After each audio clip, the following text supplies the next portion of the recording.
विनोद साहब, भेजा पुल निर्माण मामले में कुछ लोगों की गिरफ्तारियां हुई हैं, इस पर आपकी क्या है विचार? नहीं, देखिए, जिस तरीके से हमारे पास खबर आई थी कि वहाँ के ग्रामीणों ने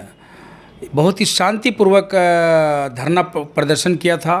और उनकी मांगे बिल्कुल जायज़ है। जहाँ 984 करोड़ रुपए की लागत से देश का सबसे बड़ा अगर सड़क पुल का निर्माण हो रहा हो, वैसे में अगर कोसी पीड़ितों के लिए ऐसी सुविधा ना हो कि उस पुल पे चढ़ने के लिए अगर कोई अप्रोच पथ की व्यवस्था सरकार और एनएचआई के द्वारा अगर नहीं की गई हो तो ये सरासर गलत है। तो हम मांग करते हैं सरकार से सबसे पहले कि और एनएचआई से,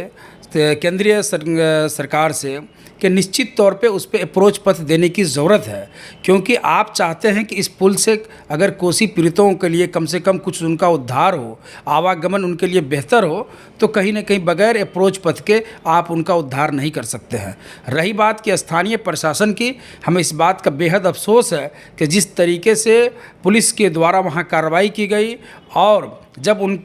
स्थानीय प्रशासन के कहने पर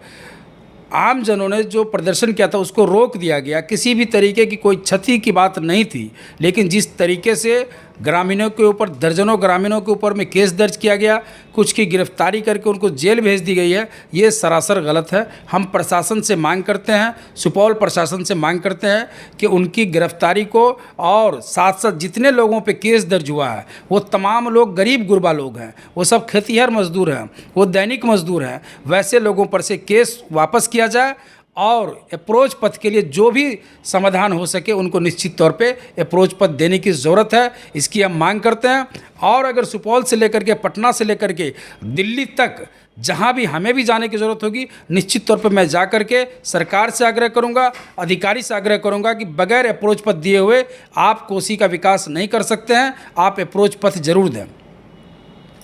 जिस तरह से आप अपनी मांग को कह रहे हैं, लेकिन अगर आपकी मांग को न मानी जाए तो फिर उसके आगे आपकी पार्टी का, आपका क्या स्टैंड होगा? नहीं, निश्चित तौर पे देखिए, यहाँ की जनता ने जिस तरीके से शांतिपूर्वक प्रदर्शन किया था, हम चाहते हैं कि वो मांगे पूरी कर ली जाए, वरना हम भी